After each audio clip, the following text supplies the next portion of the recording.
Hai, Assalamualaikum warahmatullahi wabarakatuh. Hari ini, kumpulan kami akan membentangkan mengenai teori pemusatan insan. Saya, Halimatul Humairah binti Muhammadiyah. Dan saya, Nur Ain Zahirah binti Muhammad Zulkifli. Pernahkah kita rasa seolah-olah tiada siapa benar-benar memahami kita?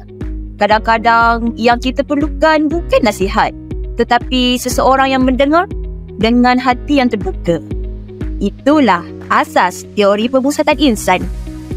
Jadi, mari kita belajar dengan lebih lanjut berkaitan dengan teori pemusatan insan.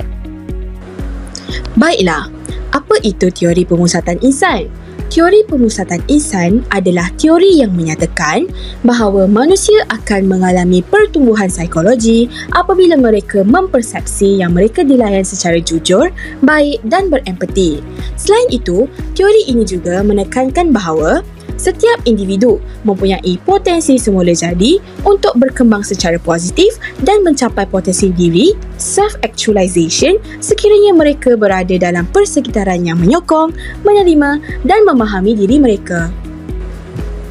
Teori ini telah diasaskan oleh Carl Ransom Rogers yang dilahirkan pada 8 Januari tahun 1902. Beliau telah dilahirkan di Oak Park, Illinois, Amerika Syarikat dan telah meninggal dunia pada tahun 1987. Beliau dibesarkan dalam keluarga berdisiplin dan berpegang kuat pada nilai agama. Beliau pernah belajar bidang pertanian di University of Wisconsin dan telah beralih ke bidang keagamaan di Union Theological Seminary, New York. Beliau telah mendapat PhD dalam bidang psikologi klinikal dari Columbia University pada tahun 1931. Kerjaya dan sumbangan beliau telah menjadi seorang ahli psikologi klinikal dan juga pengasas teori pemusatan insan. Beliau pernah berkhidmat di Ohio State University, University of Chicago dan University of Wisconsin. Beliau telah menjadi profesor, pengarah kaunseling serta pengarah di beberapa institusi psikologi dan kajian manusia. Pandangan teori terhadap manusia.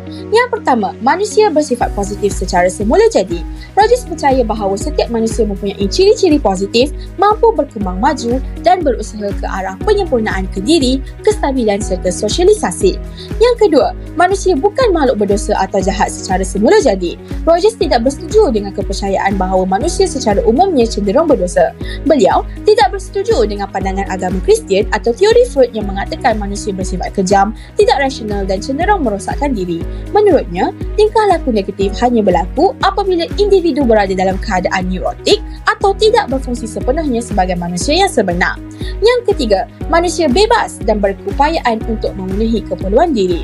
Menurut Rogers, apabila manusia dapat berfungsi dengan baik, mereka akan bebas untuk mengalami dan memenuhi keperluan asas mereka tanpa merosakkan orang lain. Yang keempat, manusia adalah makhluk yang boleh dipercayai dan konstruktif. Bagi Rogers, manusia sebenarnya adalah positif dan bersosial, boleh dipercayai dan konstruktif. Yang kelima, manusia bertindak berdasarkan keperluan semula jadi, bukan kerana sifat kejam. Sebagai contoh, tingkah laku manusia boleh dibandingkan dengan tingkah laku seekor singa. Walaupun singa seringkali dinyatakan sebagai binatang yang liar, tetapi haiwan ini memiliki kualiti yang baik. Rogers membandingkan manusia dengan singa, iaitu haiwan yang walaupun kelihatan liar, namun hanya membunuh apabila perlu.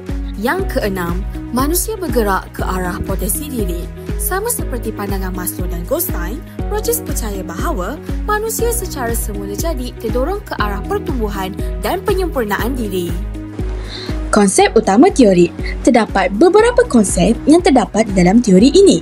Yang pertama adalah konsep humanistik, di mana andaian manusia boleh dipercayai, mempunyai kebolehan memahami diri dan menyesuaikan diri, rasional dan berupaya menentukan nasibnya. Yang kedua, potensi diri. Setiap individu mempunyai kecenderungan semula jadi untuk berkembang dan menjadi insan sepenuhnya. Yang ketiga, persekitaran. Pertumbuhan hanya berlaku dalam suasana yang memberi penerimaan tanpa syarat, empati dan keaslian. Yang keempat, fleksibel. Manusia boleh berubah dan menyesuaikan diri mengikut pengalaman baru.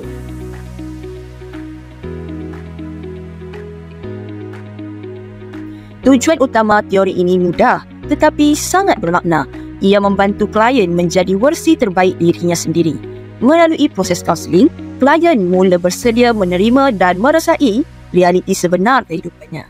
Klien mula menemui arah hidup sendiri, yakin dengan setiap keputusan dan perlahan-lahan mengurangkan konflik antara diri sebenar dan diri idaman. Akhirnya, klien berkembang ke arah kesempurnaan diri, self-actualization, hidup dengan lebih realistik, terbuka dan matang dari segi emosi. Dan matlamat akhirnya adalah klien menjadi insan yang tenang, berdikari dan autentik kepada diri yang sebenar. Peranan kaunselor. Dalam teori ini, kaunselor bukan pemberi nasihat. Sebaliknya, kaunselor ialah pemudah cara yang membantu klien meneroka dan memahami dirinya sendiri. Kaunselor mewujudkan suasana yang selamat, tenang dan tidak menghakimi. Kaunselor mendengar dengan empati dan sepenuh perhatian, menunjukkan kejujuran serta ketulinan dalam setiap interaksi. Kaunselor juga membantu klien menyedari siapa dirinya dan seperti cermin yang jernih, membantu klien melihat bayangan diri sebenar dengan lebih jelas dan jujur. Carl Rogers menggariskan beberapa teknik penting yang menjadi asas hubungan kaunseling yang berkesan. Pertama, penerimaan tanpa syarat. Kaunselor menerima klien seadanya tanpa menilai sama ada tingkah laku, perasaan atau pengalaman klien itu baik atau buruk. Kedua, empati. Kaunselor berupaya merasai dan memahami perasaan klien dari sudut pandang klien sendiri. Inilah kekuatan utama yang membuat klien rasa difahami. Ketiga, ketulinan. Kaunselor tidak berpura-pura atau menyembunyikan motif. Kaunselor jujur, terbuka dan menjadi dirinya yang sebenar. Yang keempat, aktif mendengar dan berfikir melalui rasa, penjelasan dan juga maklum balas.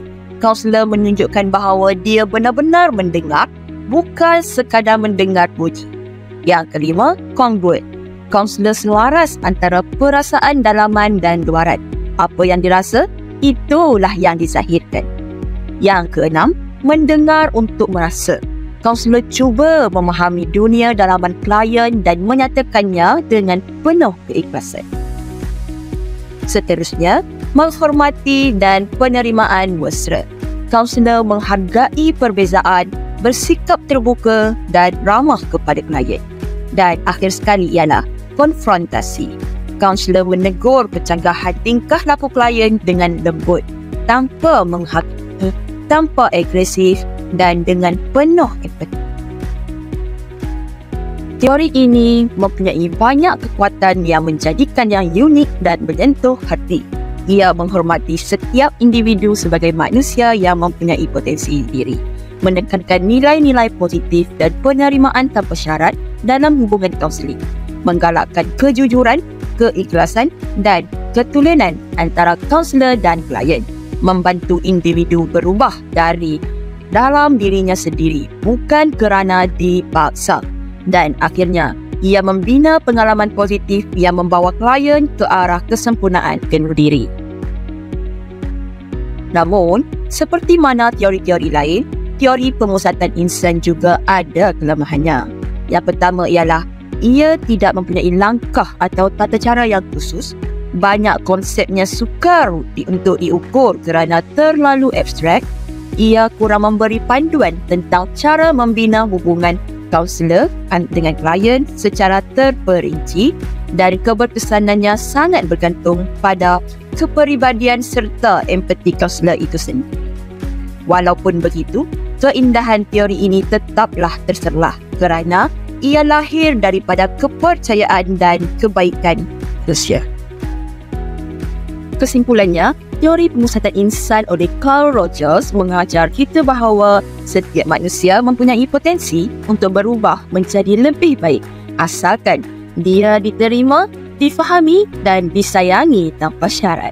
Kaunselor memainkan peranan penting dalam mencipta ruang yang selamat di mana klien boleh mengenali dirinya, menyembuhkan luka batin dan berkembang menjadi insan yang autentik. Apabila seseorang benar-benar didengar dan diterima, dia akan mula berubah dengan sendiri. Carl Rogers. Sekian daripada kumpulan kami. Sekian, terima kasih.